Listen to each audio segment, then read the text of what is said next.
समझ में आ रहा है? शेयर में फायदा, बहुत फायदा है। सुनिए ध्यान से, शेयर की सबसे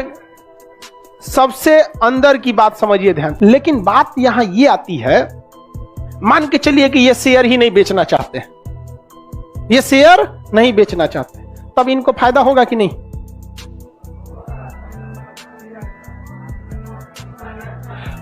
ये आदमी 10 साल तक शेयर नहीं बेचना चाहता, लाइव वाले बताएं लो, फायदा होगा?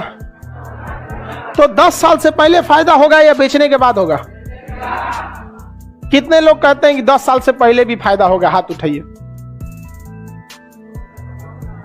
और कितने लोग कहते हैं जब बेचेगा 10 साल बाद तब फायदा होगा? कोनों में हाथ नहीं उठा रहा है। सुनिए ध्यान से, शेयर की सबसे अंदर की बात समझिए ध्यान। इनको शेयर में फायदा हर साल होगा, हर 3 महीना पे होगा। सुनिए ध्यान से, कंपनी एक्ट के तहत हर 3 महीने पे कंपनी को अपने प्रॉफिट को बताना पड़ता है, ठीक है? नहीं तो कंपनी के पास यह अधिकार होता है कि वो साल में एक बार प्रॉफिट बताए। हालांकि उसी प्रॉफिट को वो 3-3 महीने पे 4 पार्ट करके बता सकती है।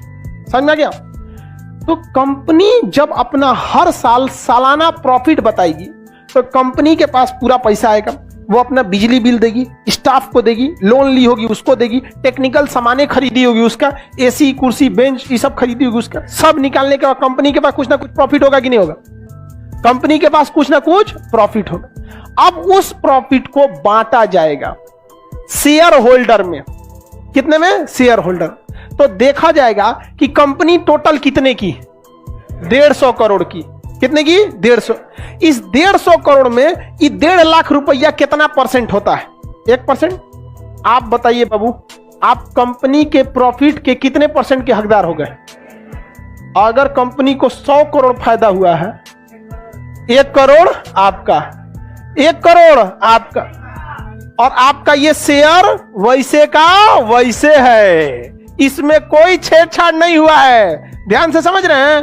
अगर कंपनी को जितना फायदा होगा उस फायदा का हर साल कंपनी अपने शेयर होल्डर में जो जितना परसेंट शेयर लिया है उतना परसेंट उसको क्या करती है? बांट देती है, डिवाइड करती है, जिसे कहते हैं डिविडेंड। क्या कहते हैं? डिविडेंड।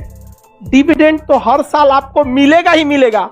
और जब आप बेचने जाइएगा अपने शेयर को तो उस समय शेयर का फेस वैल्यू कितना है उस आधार पर आप बेचेंगे। समझ में आ रहा है? शेयर में फायदा, बहुत फायदा है।